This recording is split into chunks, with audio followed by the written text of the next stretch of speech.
Hi everybody, Liz and Annie here with another video.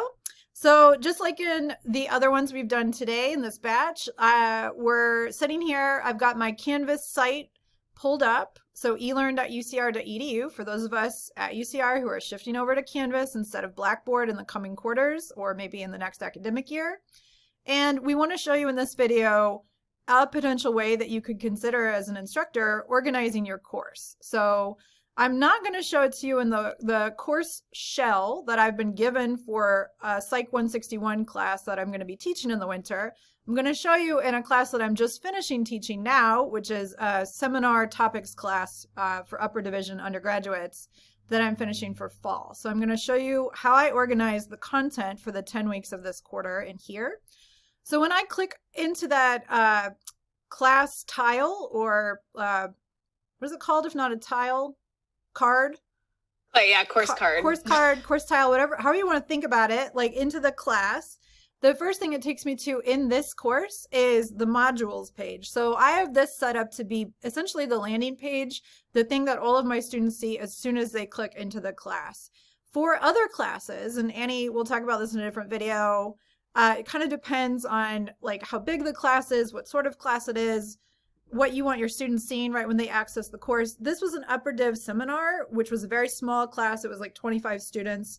We met synchronously in Zoom to like discuss journal articles and primary sources for the majority of the class. And so I didn't feel like I needed like a splashy landing page for them or any like instruction that was like, go here first, do this, this, this. We would just talk about that as a group in our class meetings. For my introductory psychology class, so I teach Psych 2, Annie teaches Psych 1, I do a little bit more kind of like visual scaffolding of where I want them to be clicking within the Canvas environment. So you'll see that in another video, the different ways that you can set this up. But that's why when you click into my course card for the 169 class that I taught this fall, it goes directly into modules. So I have the modules organized into the 10 weeks of the quarter.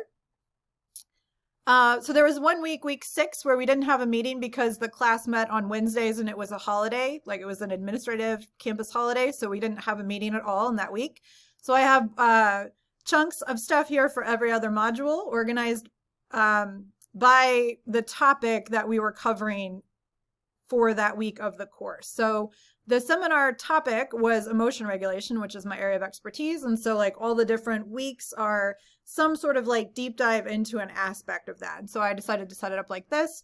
I'll just show you like for week 4, here are the different things that I had the students working on. So the first thing I'll point out is that I have a link down here within the module to content. So if I click on this, it's going to take me into this page. All that there really is here is a link here that takes me to something that would make me authenticate if I were a student for the audio of the class recording from the seminar that we had in Zoom, or here to the Zoom recording of the gallery view of everyone participating in the discussion for the week.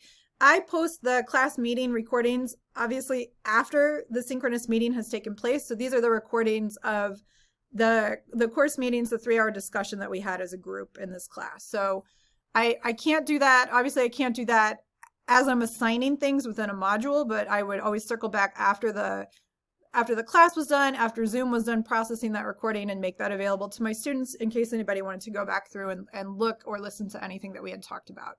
So the majority of what I would have in here as an assignment, and again, we've completed all 10 weeks, so I can't show you a module in progress, was usually a couple of journal articles that we were reading on the given topic, and the students took turns helping co-lead the discussion. And everybody who wasn't a discussion co-leader had to generate discussion questions to foster our conversation in the class.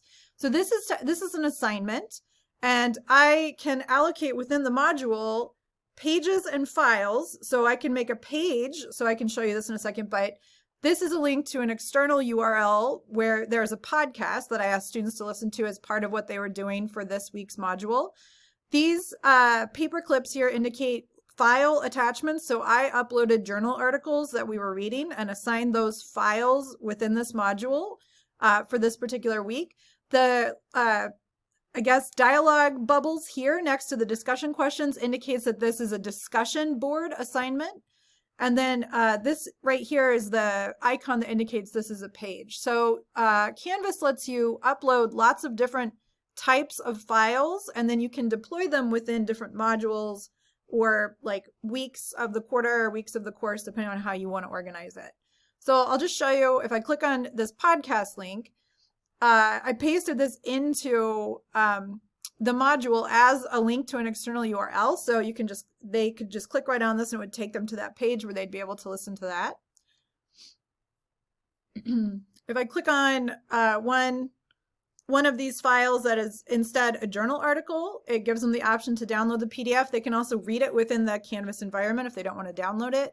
And you can see over here that it's linking this paper that we're reading for this week underneath files. So like I uploaded the PDFs that were assigned in each week that we are reading for the journal articles as files that are stored within the Canvas environment, but then I would deploy them within each of the different modules depending on where I needed them to be assigned. So like whichever week we were reading a particular paper, I could assign them underneath the module so there was no confusion on the part of the students. Which papers am I supposed to read this week versus week 7 or something like that? Okay, and then discussion questions. Yeah, I know. You can see, like, we'll show you how to set this up in another video, but like this is graded, so they know this is part of their grade for each week. They need to complete this. And again, the class meeting stuff is here for their reference after the class meets, after the Zoom has processed all of that, and I can link to it. One thing to know, and we might be talking about this in another video as well, is that the default in the pilot run of this Canvas instance at UCR is to not give us very much space for files. So Annie and I have both had the experience that you don't want to try to upload your recorded lectures, whether they're pre-recorded or recorded during class meetings, to your Canvas site directly. You're not going to have enough space to do that. Instead, you're going to still want to link to those recordings from somewhere else. So I don't think you can see the URL popping up at the bottom of the screen because it's cut off here, but this would take you to my R drive where I have uploaded the Zoom recording, and then students would authenticate to get access to it behind that. Okay, so let me back out a little bit. So just to show you again, like modules, depending on the, like week 1 was like an overview, weeks 2 and 3 were combined. We had different topics throughout the quarter. It was pretty much the same flow, the same rhythm of assignments every week, though. It was a couple of articles, discussion questions due the day before our class met. Depending on the discussion, in some weeks we've got other stuff that I added that came up in the conversation that students were pointing out and suggesting would be good for others to know about or to look at or read. So kind of like a potpourri catch-all page that I started to add. So again, the like icon here indicates that's a page. But you can see within a module, you can have lots of different kinds of files. So this is one option for you for organizing your class, whether you're on a 10-week quarter or a 16-week semester or whatever else. Students seem to have a pretty easy time navigating this sort of thing because it's all, everything they need to do for any given week of the quarter is right in front of them for that week if it's labeled, and they tend to get really comfortable with the rhythm of the due dates, and like everything is due by Friday at the end of each week. They get it all finished and they're ready to start the next module. So all of mine are published because I just finished teaching, but if I were teaching this again in the winter or in the spring, I would have the weeks that we haven't reached yet unpublished. So I'd have everything there ready to go, but I wouldn't make them available to my students until just before the week that we were beginning that module, so that they wouldn't work ahead. They would stay on task with what I wanted them focusing on each week of the quarter. So that's a personal preference thing for instructors. You could either make everything available at once, or you could like meet it out, dole it out 1 week at a time. Annie has other thoughts about ways you can organize a course that are pretty effective as well. But this is just a general overview. One way to set up your class is to create modules, and it's really easy to do that. You click on the modules tab, you come up here, add module.